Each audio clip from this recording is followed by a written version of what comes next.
done one of these in 6 to 8 months, I don't think. Been a while. Yeah. I was doing them originally with Andy. He's taken a different path. I think he's gone into the police, but I haven't spoke to Andy in quite some time. So if we were to make a good introduction of yourself, Dan, without boring people to death, what would you say you do, and what would you say, is kind of the most interesting part of your life? I know it's interesting, I know that is, but for the viewers, without just going, oh, it's finance, expand on that. Yeah, so as you mentioned, I work in finance down in London. So finance is a massive concept. People just think, right, suits everywhere, corporate world, and to an extent, it is. But there's much more to it. For me, directly, what I do is I value transactions and investments that big banks predominantly do. So day to day, very different, very interesting. Obviously, can't go into too much detail, but every day is different, and I think in London as well, maybe so dissimilar, maybe quite a bit different out of the north. Where you got Manchester, you got Edinburgh, but London is chaos, mate. Yeah. It is so much going on. There's 1 second there's riots and protests. Next second there's the city shutting down for HYROX and 40,000 people. Next thing you know, you got something else.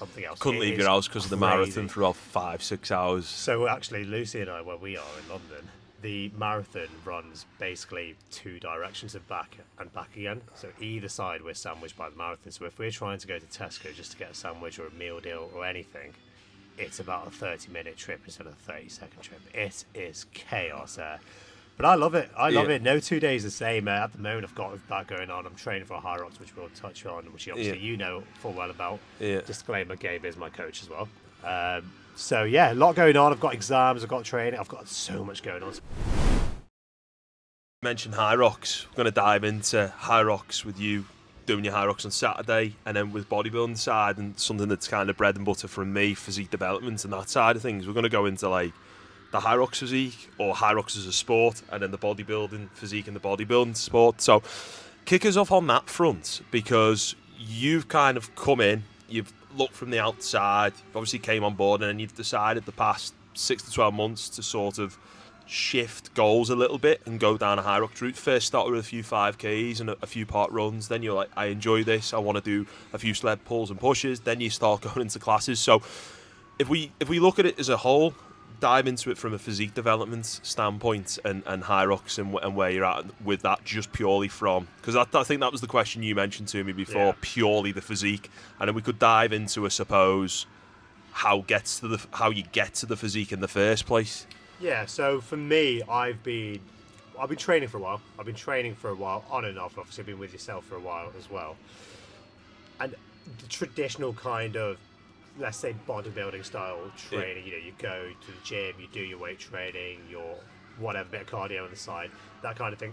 Fine for that certain type of individual who needs that structure, it's good. For me personally, I think I needed something where I have a constant goal to work towards.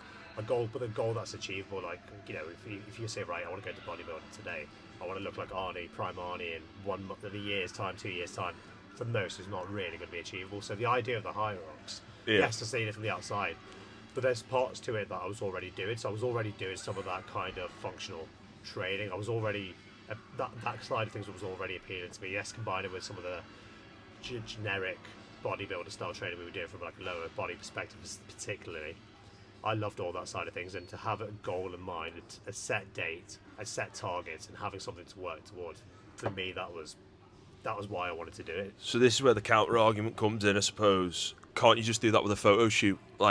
This is where, I suppose, with dates and then targets and then bodybuilding, for example, it's you don't have to get your kit off on stage, so I would say photo shoot, you're looking at maybe 4 weeks in terms of conditioning prior to a bodybuilding comp is about where you're going to be at. Maybe, if you wanted to prolong a prep or you wanted it to be closer, you could do it the day before a show. But in terms of a top quality physique, transformation where you would go, this is going to blow people's heads off, this is going to be unbelievable, people are going to comment down on the post and they're going to think this is fucking incredible, you'd probably be saying 4 weeks prior. So what's the difference between having a HYROX, having a photo shoot, having a bodybuilding comp? Like you're saying about working towards things, I suppose I'm just giving you a marathon, I'm just giving you multiple examples. Yeah, so I don't dispute going down, say, let's say, pure bodybuilding route. I think it's probably one of the hardest, the most disciplined things anyone could do. It's just the sheer discipline you gotta have with waking up,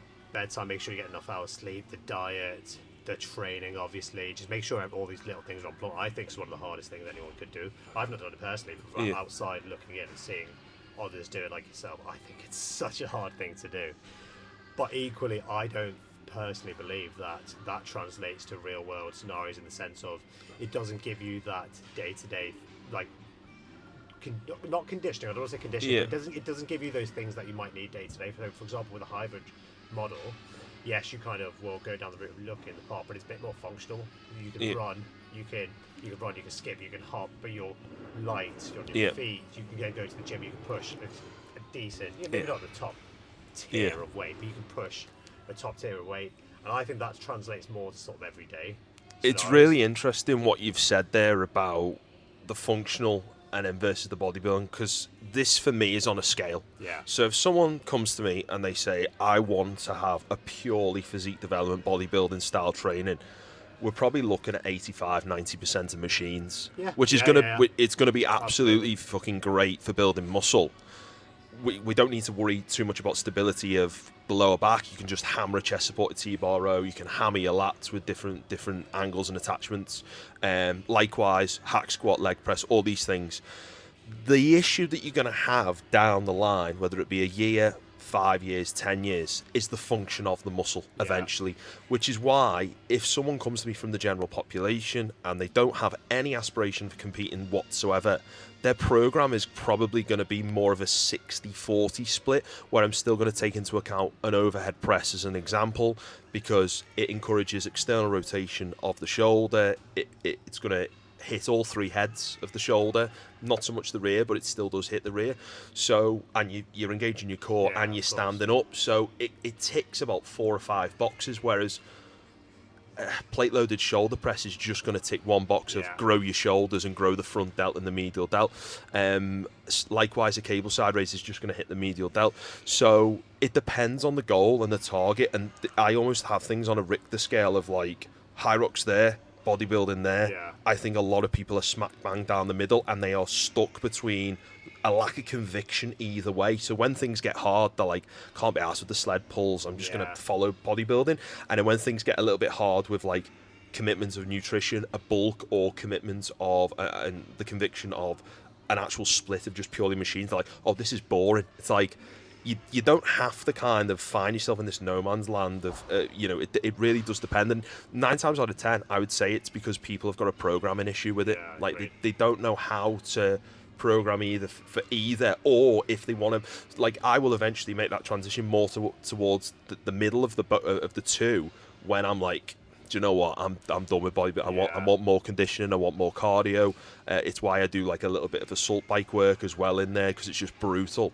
But that's definitely a factor. Now, diving into, I suppose, we've gone into the training side. What do you make of people just doing HYROX on the basis that it's a trend? So it's a relatively new sport. It's been around, I think, 8 years max. I think it was maybe closing in on 10, but obviously last 3 to 5 years it's gone vumph, and in terms of the revenue stream and all of the sponsorship deals, they've made an absolute fortune. So that's where it's really kicked off. But where are you on that front? Because you're doing it purely from an enjoyment standpoint. There's other people that are.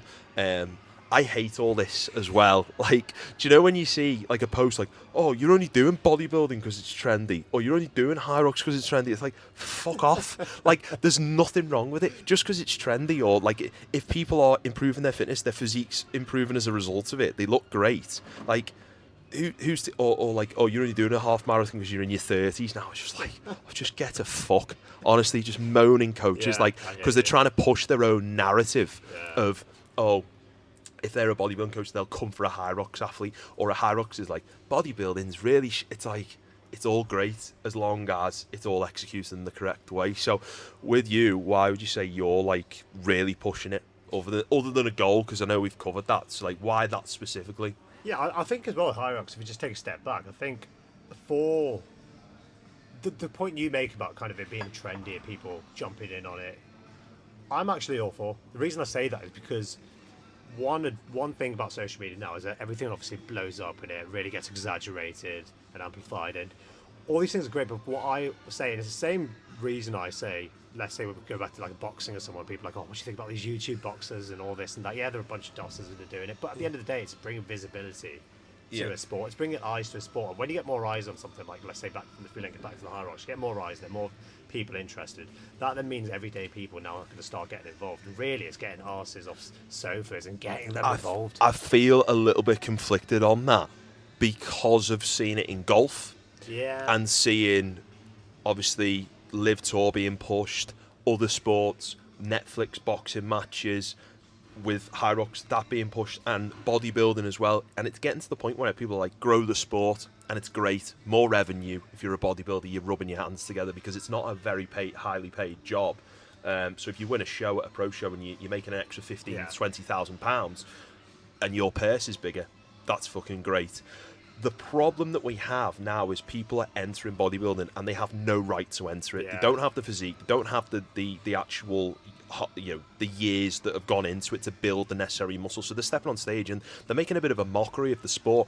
Likewise with golf, is people are like going into it, but they don't know anything about the etiquette of how to wear, how to conduct themselves, what you should, how to speak in the clubhouse and stuff like that. And you just look around and just think, like, we don't need to grow this any further. Like, we've grown it in such a short time. We just need to just calm it down for now. We've got enough people in it. The revenues are fucking high enough in all of these things. So I do feel conflicted because I want it to grow because it's great for fitness, but I don't want it to grow so much that it's attracting the wrong type of people that don't have the etiquette or the necessary discipline. I agree. And what happens is then it's all like, fitness is for all, and it's like, but it kind of is and it isn't, you know. I agree. I think one of the reasons, I guess to an extent, it's why I'm looking to kind of do it right, is that it's also not like an end goal. It's not like you do an HYROX, that's done. I feel like people who are doing it are using it as like a checkpoint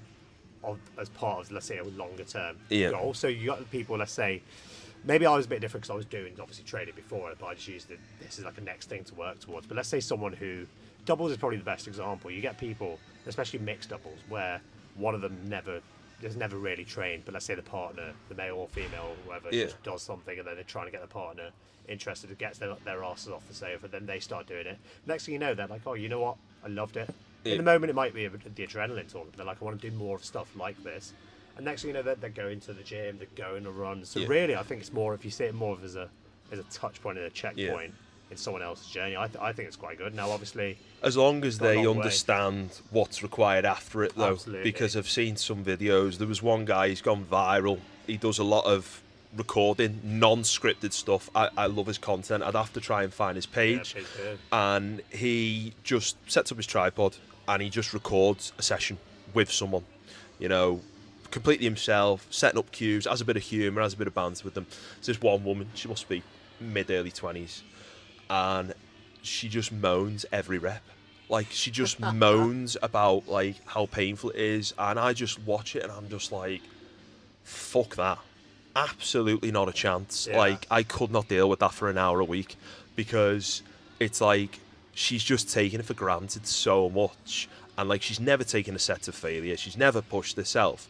And, like, people just that don't understand it and grasp it, they don't understand the benefits that that's going to have in the long run by getting stronger and certain things that you mentioned from a functional standpoint. The next thing that we were going to cover, and this is where you've helped me out quite a lot. You've got some good questions. So what have you got up? I think you've got 3 or 4 that came through from my story yesterday when you shared it. You got quite a few. So what were those? Yeah, we'll start with the first one. I guess we slightly touched upon it, but the idea of now that 5 years ago, everyone wanted to be jacked. Everyone wanted to have the big arms, the big chest, the big shoulders, and they wanted to be jacked. Now they want to, I guess, go on a 10k run, do some sit-ups and some burpees and grab brunch after. So why do you think that transition has happened from wanting to look the part to wanting to more feel the part? I actually don't think it has, and I think this is a bit of a limiting belief that I've had, possibly because I've seen that transition. And I don't want to sound arrogant, but when you've got half a brain, you tend to like be able to look at the sort of landscape of an industry and go, right, where's this transitioning to, and so on. And I don't think that has gone. I think people still want to be jacked. I think people still want to have abs. They want to have a big chest, a big shoulders. They also want to do a 10K in under 50 minutes. Yeah. So they want everything. And this is where the problem stems from, is that you can't have it all straight away. If you're going through, you need to lose 15 to 20 pounds to show visible abs, and you need to lose another 10 after that to be photo shoot condition, that's going to be your first phase. Yeah, I agree. From there, your run times are probably going to improve anyway, because you're lighter, you're fitter, you've been doing Stairmaster, you've been doing general cardio, you've been doing a variety of stuff on that front. And then from there, if you go into a building phase, you're going to have to accept that if you're gaining 10 kilos of muscle, or 10 kilos is brutal, 10 pounds, 10 kilos of muscle, 10 pounds over like 2 or 3 years as a natural will be, a good point to be at after you're a beginner. If you've been training 4 or 5 years, then to gain 5 pounds over a 3-year period, it'd be good. I think people's expectations need to be aligned with that but you're going to get slower. Because you're carrying more mass. So, again, it's like your run times will suffer from it, but then you'll look better. So, what the people want, and the thing is, you don't have to do it all. Listen, I'm not going to hold people's hands when I say this. People have got less muscle than they think, and they've got more body fat than they think. That's just a fact. Now, in terms of trying to fix either of those in 4 to 6 weeks, it's not going to happen, and it's not even going to happen in one phase. So you're not going to be able to build a decent amount of muscle, and you'll be able to lose the body fat and get a solid sort of foundation within 12 to 16 weeks. After that, though, you're going to have to accept that you're going to have to go into another phase, which is going to be, can we get enough fuel in your body? So I don't think it's changed a lot. I think expectations have changed. And I think because people now follow bodybuilding pages, HYROX pages, we have such a blend, and people don't know whether to stick or twist with anything. Then it'll be a marathon. Then they'll see Killian Horney, I think his name is, who did all the peaks of the Alps, and he did all of them in I can't remember how many days. It was just, which is mad. He's built like a garden rake, but again, in his discipline, he's a fucking animal. So you're seeing all these things. It's need to make sure the expectations are aligned with what you're hoping to achieve going forwards. Yeah, I agree. I think maybe you could play a bit of social media with this. So I think anyone sees a trend, and it's seasonal. You have London Marathon sort of April time, and then you're going into summer. You're going into let's say the World Cup starting now, and then something else comes around. I think people see the first thing or the next thing that comes up. They're like, yeah, I want to do that, and then they have this short-term view, which I guess at this moment in time, a lot of people are like that. They think small picture, next few weeks, rather than next few months, next year, or so on. Yeah. And I think they see the next thing, they want to do the next thing, and then that's it. So, yeah, I agree. I think everyone wants to be jacked, but they just don't have. They think they know how to get there, but they don't have a clue what they want. And B, I don't think they have the knowledge that they think they do of how to get there as well. They have people who have been training 3 or 5 years, have gone past beginner stage, newbie gains. They have got to a good place. I'm not disputing that. They've probably gained a decent amount of muscle. They're probably carrying 20% body fat max. They probably eat fairly well, but snack and probably don't track as much as they possibly should, and their structure and nutrition isn't as good as it could be. But on the whole, those people don't. Let's say we've got 10 rungs of the ladder. They're on rung 6. They don't know how to get to above that. So they've gone from being 1 and they got to 6 on their own. So they deserve credit for that. But at the same time, the people that are coming on board for me, they're kind of saying, well, I train, I do this, I progressively overloaded, I've tried to do all these kind of things, and I haven't improved in a year. And it's because the whole structure and everything isn't working together. And that's usually what it is. And that's why people, when they get to that stage, that's when they need a coach, because you can only go so far without that. And I don't blame people, because I did the same when I was 16, started the gym, dicked around for a year or two, and then from 18 to 20, I kind of locked in, program, didn't really drink unless it was on holidays or whatever, or nights, trips away. And then when I was 20, I got a coach. So that's 2 years of properly giving it a go. 16 to 18, I was a kid. So 2 years of properly giving it a go. I took my physique as far as I could before I took my ego aside and I went, I'm not really getting further than this on my own. Like, I don't have the knowledge, I don't have the skill sets to get me there. What was the other question? So next question from one of the followers was, Yeah. I think it's a good one, prime Arnie or prime Ronnie in the day? If we're talking purely I imagine it's bodybuilding, pure aesthetic bodybuilding, yeah. but aesthetics and bodybuilding are kind of like, if we're talking like actual bodybuilding, then I would say Ronnie, hands down. He won 8 Olympias, one of the greats. I would say, though, obviously for anyone that's into a bit of bodybuilding, Phil Heath from the back is better than Ronnie. People can get the shots up, they can dispute it in the comments all they like. Phil Heath wipes the floor with Ronnie in so many shots. I cannot stress it enough. So, as much as Ronnie was great, people need to remember just how good Phil Heath was in the late noughties. But do you reckon Ronnie Howe beat out better competition to get to his 8? Yeah, because he had Jay Cutler. God, I'm racking my brains now. My brain's absolutely fried after today. But obviously we had Sean Ray towards the 90s. I'm trying to think early noughties. I mean, brain's just not racking. But even Jay alone, I think it Jay's was back, the main one. Yeah, it was back and forth. Even with those. Dexter, there's a couple. My brain's absolutely panned in. But if you were to ask me what physique I want to wait, if I could wake up tomorrow. Well, aesthetics, you're graded on aesthetics on stage, aren't you? But like in terms of if I was to wake up tomorrow, it's always Arnold. He is the golden era of bodybuilding. 55-inch chest. Mine's 46 for just context there. That is about that much thickness on his back, his lats, and his chest. It's fucking crazy. Like 21-inch arms, might have even been bigger than that. Ridiculous. Like it might have been 23, but unbelievable. So if someone was to say like the ideal physique, it would be someone like him. Chris Bumstead fits into that category. Prime Von Moger, although he's bottom of the pack. I'm not. By the way, I'm not comparing Von Moger to those two, but I'm just saying Von Moger when he was at his prime, before his patella tendon ruptured and before he tore his bicep, he was fucking unbelievable as well. And he had a little look about him, Arnie look about him. He did. That was a lot of the edits, though. Yeah, because then when you see him actually side by side with, so he tore his bicep with the video of Sebum. So he did that stupid bicep curl, and he curled it, and then his right bicep completely snapped off the bone, and Sebum was curling on it. So they did a barbell curl together, and it was, I don't know what the weight was. It was disgusting. It was racked either side, and they went, "Oh, should we do this for video?" And his bicep went. But then, even then, he was like, I find that this is the difference with discipline, is when you see two physiques and they're both similar, and then one of them just goes, "Vumph." And like the other just kind of just sits around. Injuries, genetics, misfortune, drugs, all these factors, and then obviously someone just goes bang, and then you just go, wow, that's what unbelievable high levels of discipline can do. Yeah. Let me ask you a question though. This wasn't one of the followers, but I'll be interested to get your views. Mount Rushmore. What was it? Four heads on Mount Rushmore, right? Bodybuilding, pure bodybuilding. Right. Who would be on your Mount Rushmore?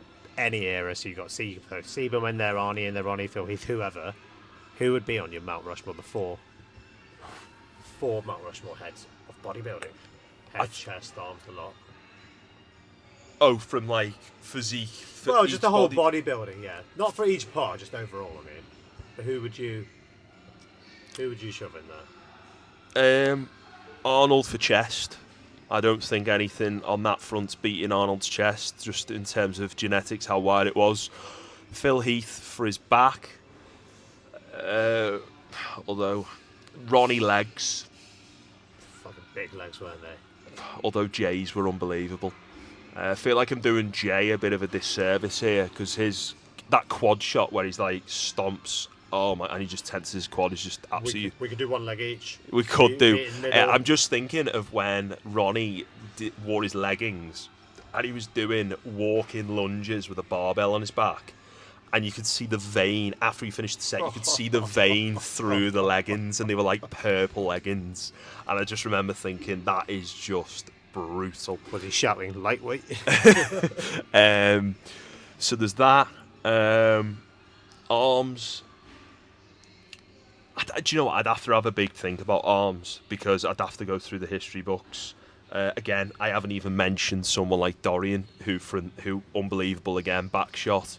All of his back shots, hands down, blew a lot of people away in the 90s.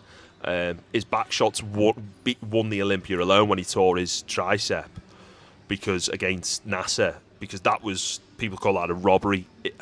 I think it's fairly equal because if you judge all the front shots, he got beaten by NASA hands down. If you judge all the back shots, then that's where he sort of claimed back his, the 7 shots. It's probably 4-3.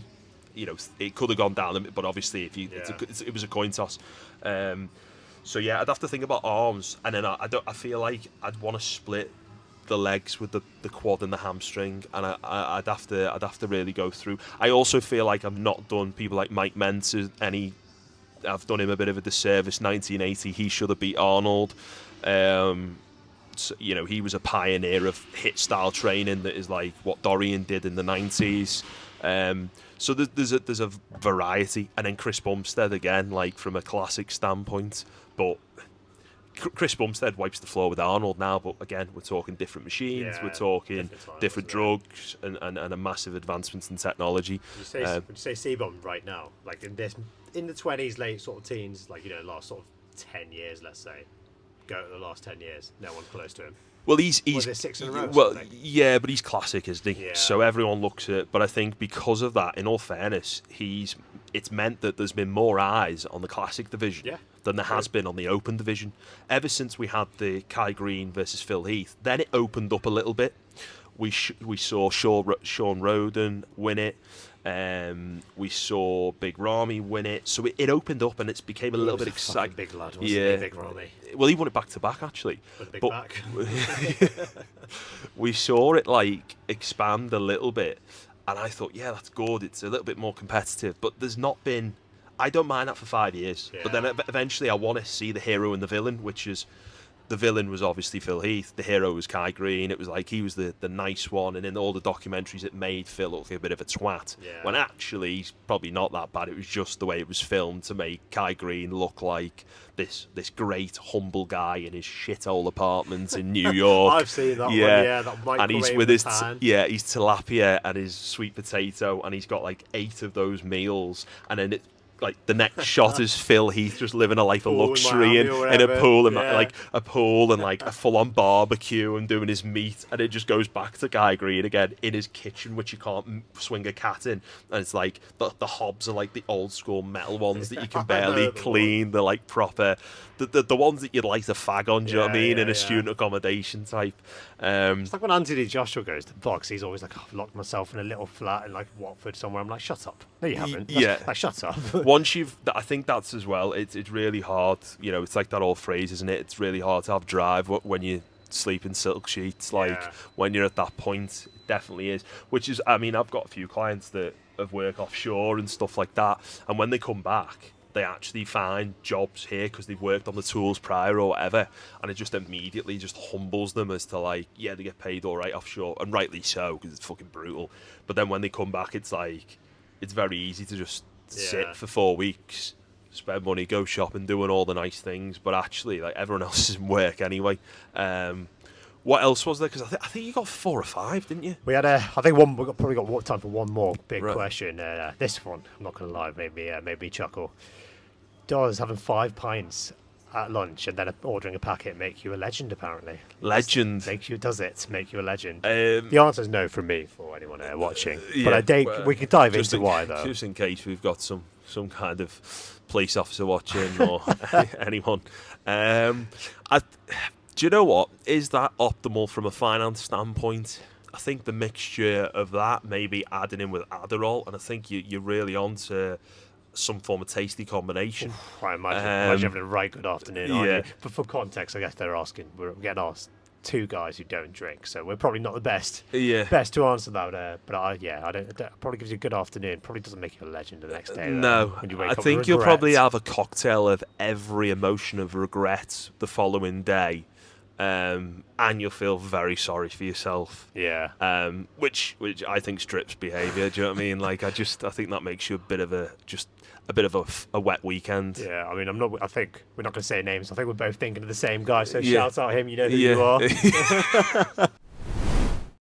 Now you've given this a lot of thought here.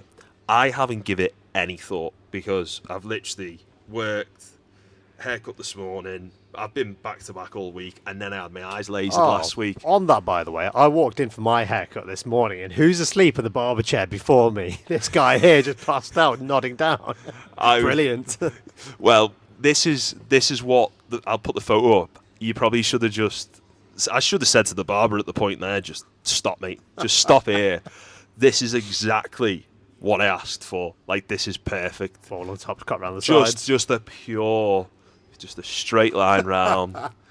Honestly. And then maybe, once I get the turkey job done, get a foozy on top. Oh, yeah.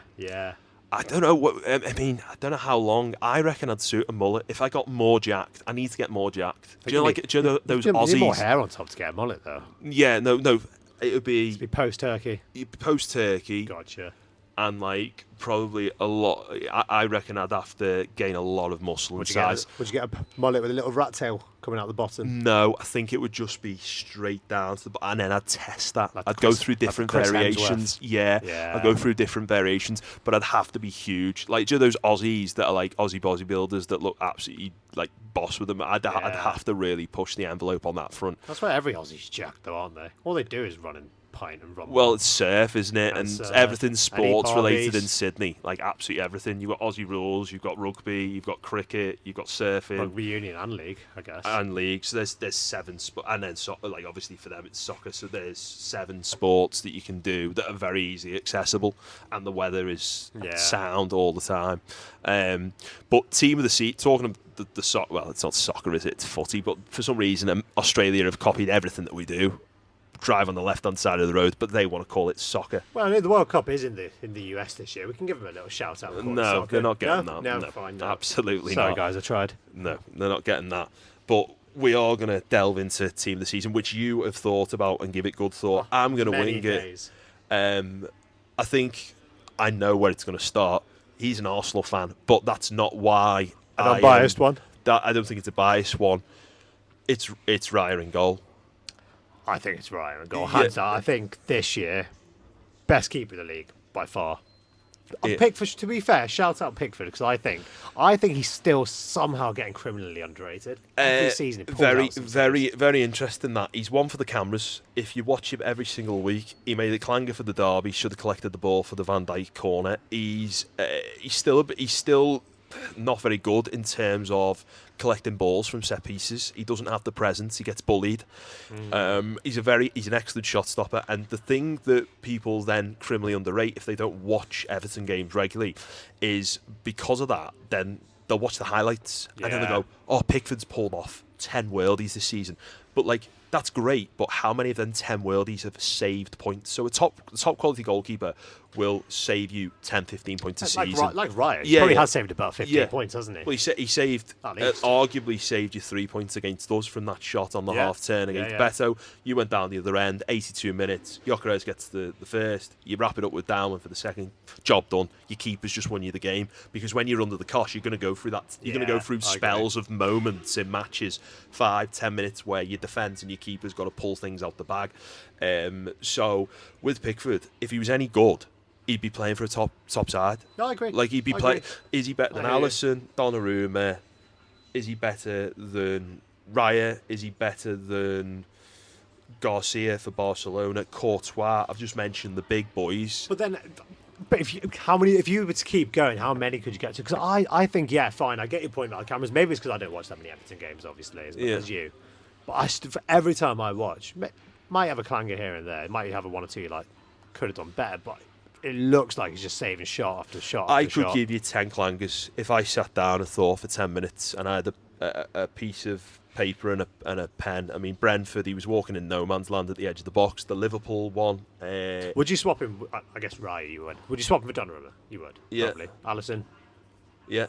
The United keeper. I don't even remember his name. Coin toss. Really? Because that is the hardest one of the hardest positions in football is the United #1 jersey, and he looks so calm and collected, and he hasn't seemed phased.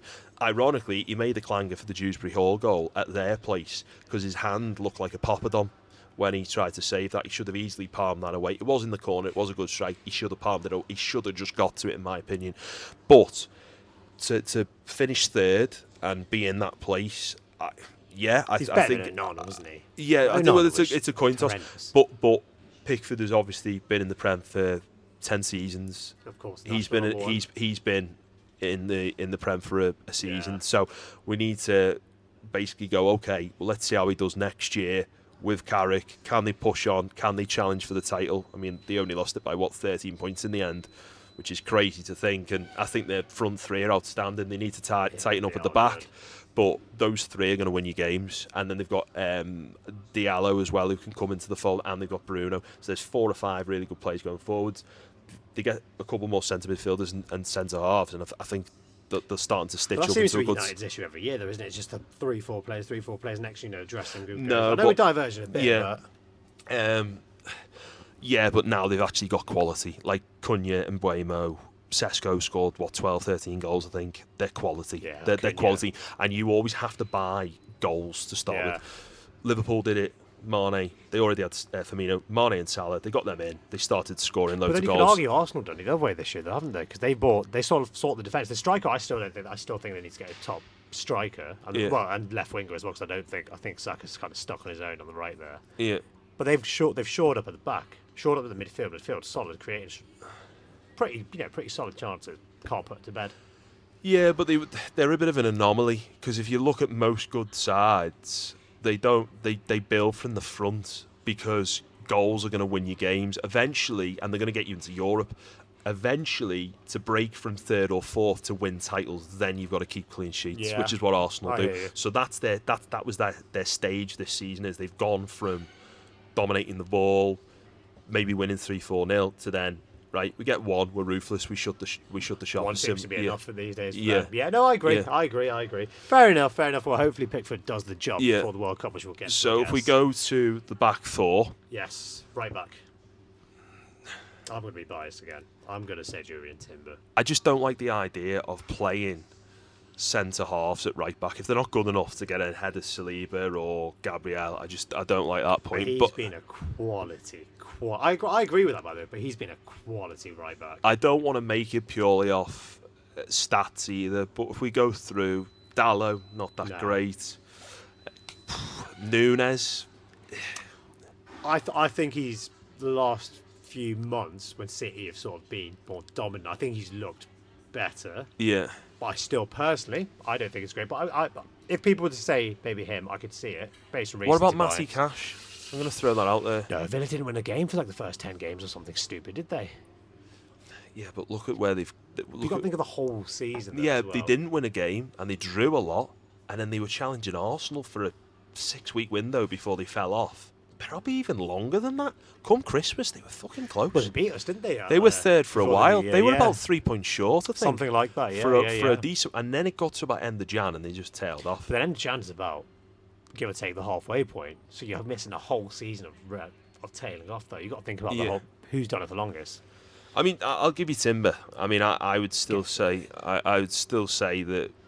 Again, I'm trying to not go based off stats because I hate all that shit. I don't think across the league, I don't think we're blessed with top like competition across right backs across. Yeah, we've gone from Trent, Prime Coleman. Oh, I'll tell you what, who I didn't throw in there, Reece James. He's been playing centre mid for Chelsea, He's though. a good player. Though, He maybe is. not this. Maybe this year I'd still give it to him. And but he's a again, good look at player. them. They haven't won a game in like 9 weeks. Yeah. Oh no, they have. One Spurs. against Tottenham. Spurs. Yeah. Obviously. But I could turn up and beat Obviously, Spurs, though. everyone beats them. We're the only team in the league that have given them 6 points this Yeah, it's season. true. That's unbelievable. Centre halves. I mean, again, it's just Arsenal FC, really. You're gonna. I mean, who else though? Realistically, you've got Saliba, Gabriel. It's got to be Saliba and Gabriel. You can't have it anywhere else. It's going to have to be. There's no one. Mark that's Gay's been alright actually. I was gonna throw him. I was gonna put an honourable mention for him, but at the same time, I mean, he cost 3 points at our place with that pass back. True. And then obviously he's won. But the reason why I think he's an honourable mention is because without him, the title would have been wrapped up in March. I agree. He's I been. agree. But then who'd you drop out of Gabriel and I think both of them have been quality in different ways. Gabriel's first half of the year seemed to get that big head of his on everything. Left back. I'm just gonna say this straight off the bat. Nico O'Reilly. Right, yeah. I don't think it's close. Yeah, because he can do it all. He can go into midfield. You can bring someone in. Centre mid. Scores goals as well. Yeah, he does. He chips in with some big ones as well. They're not like little shitty ones. They're like big moments. I agree. Centre half. Centre mid. Centre mid. Rice. Yeah. Do we need to say why? Rodri. This year. Well, he transformed. He did the 4-2-4, and then he got injured, and then he's been shit again. He's that important. But he did that front four of Semenyo, Shirky, Haaland, Doku, and then they did the two of Bernardo Silva, and they changed that for the League Cup final around February. Since then, they've been great. Then Rodri got injured. They fell back off. Yeah, but then obviously the first half of the year, though, again. So I think Elliot Anderson. I think he's been good. Again, though, look, he's a great player, but look where they finished and look what they've done. Like, you throw Bernardo Silva maybe in there as well. Then if you throw Rodri, I'd put Bernardo Silva maybe. But then who's played? I tell you, we're not thrown out there, which is criminal to be fair. Straight off the bat, is Fernandes. I was going to put him as that. As that three. 10, so we've got Rice, we've got Fernandes. It's the number. It's the third one that we need to think of if we're going to go. Because I like two formations which are interchangeable: 4-1-4-1. 4-4-1-1 or 4-3-3 because basically they're all a midfield three, and then your wingers can come back. Well, if you want one more in there, I'll throw Granit Xhaka in there. I think he's been maybe the first first half as they've tailed off a little bit, but they haven't tailed off. They still came seventh. They came roaring they've won two. I think they've won two, drawn four, lost two in the running, which is a decent, a decent run-in for Europe. I said if you win 3 out of the next 10, I think it was 3 out of 8 or 3 out of 9 games for us. In fact, it was 10. 3 out of 10, we won 1. And the rest, we've pretty much lost them. So we bottled it. But I said if we win 3, win 2, conference, win 3, Europa. I said if we win 4, we've got a chance of Champions League. With that extra spot. Yeah. With the spot. So I said with all those, and we won 1. I mean, Sunderland won 2 and they're in the Europa League. And I know that's the extra spot to move down. But at the time I was speaking was without that extra spot. This was 5th, 6th, 7th, not down to 8. So as it so happens, we only would have needed to win one more game and just turn some of them defeats it. Yeah. No one screams mediocrity like Everton. So, I mean, I'll let you decide that third slot. We've got Rodri, Xhaka, Bernardo Silva, although Declan Rice can do a bit of it all. I just don't think Arsenal have been warranted of anyone else in that midfield. Should we go for Xhaka purely on the fact that Sunderland have come up and finished? Okay, let's go for him. 1, he's left-footed. 2, gets up and down. He's more defensive. Deck can do a lot of the. Why am I calling him Deckers if he's my fucking mate? Yeah, will be the summer when he scores, mate. Yeah, Deckers. And then front 3. Haaland up top. That's done, isn't it? Well, yeah. Did he get the golden boot? Yes. Shout out Thiago though. Ran him close, but I think it was about 5 or something. 8 of them were penalties as well. Exactly. So I think Haaland on the right, Semenyo. He's done it for Bournemouth. Done it for City. Banging goal after goal. They're all worldies as well. Rodgers left. Oh, even though he's a centre mid. I don't mind Rodgers. He can play anywhere, can't he? I might be throwing a left wing one here, quite literally. But what about like Shirky? Could he come off the left? Because he's been doing well. He's transformed him there. Yeah, I do like. But this is the thing: that front 4, it's only been Haaland in the middle, and then it's been Doku from the left, Semenyo right. Do you throw Doku in there? But really, he's only lost 4 games. I know he scored about 50 goals in them, all cutting in, bending it. He's another one to throw in there. Yeah, he's had moments since the League Cup. Yeah, should we go Rodgers? I like Rodgers. We'll go Rodgers just over the consistency of the season, and then manager. Do we want a manager? Arteta, Iriola. I'd probably go here. Arteta's just. It's a bit of a weird one because again, anyone that can transfer, he's had time though. But anyone that can I said he was going to win the league 4 years ago. By the way, I've got the receipts.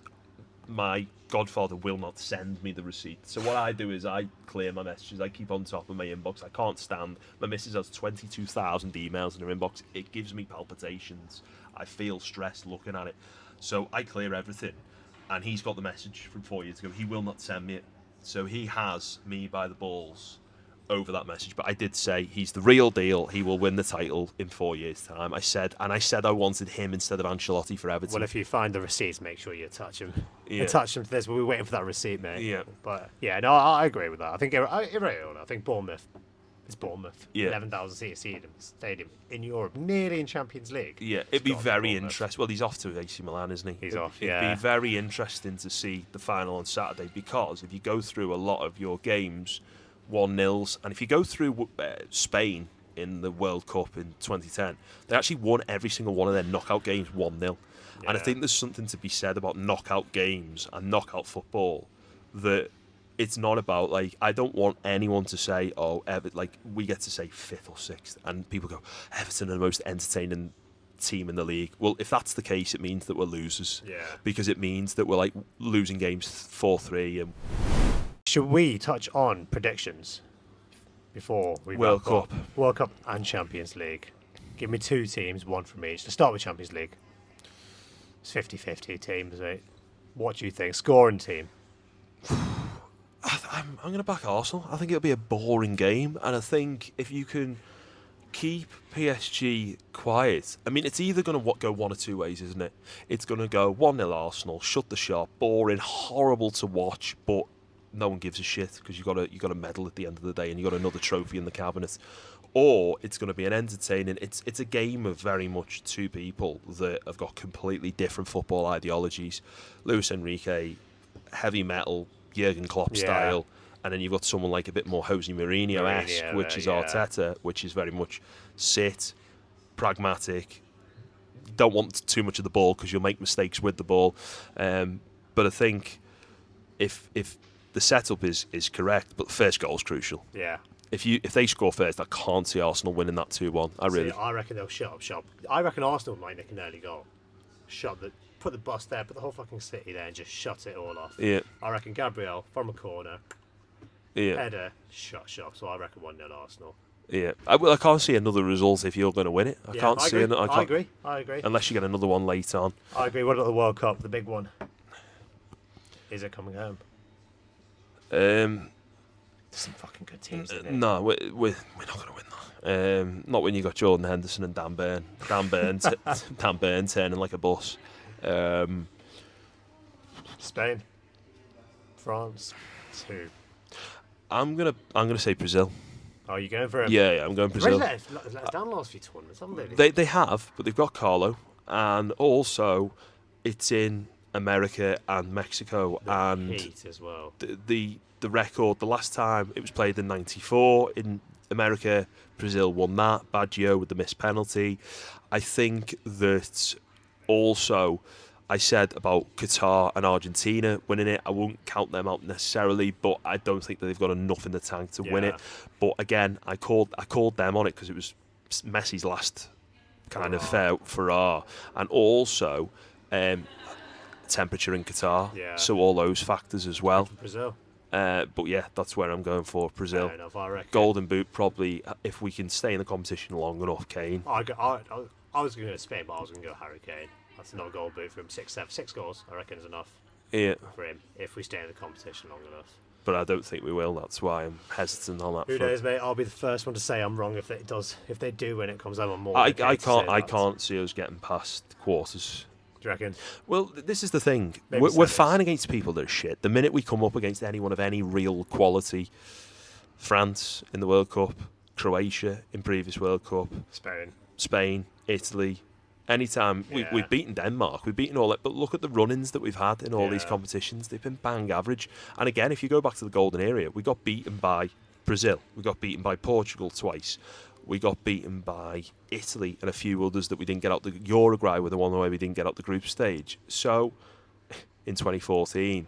So you look at all them; they're good teams. They're not they're not like to be laughed at. They're good sides. They've just been better than us. There's your headline then. England can't beat good teams. You could do it to San Marino. We're going to have to wrap up because in a polite around way, even though we know that it closes at 5:25. We have had a message come through. We have had that come through, and we've had a confirmation as well, basically kicking us out. It's actually 5:22, so I am going to be in a good place to put this in my bag and get off. But nevertheless, he is very anxious. He's wanting to get home.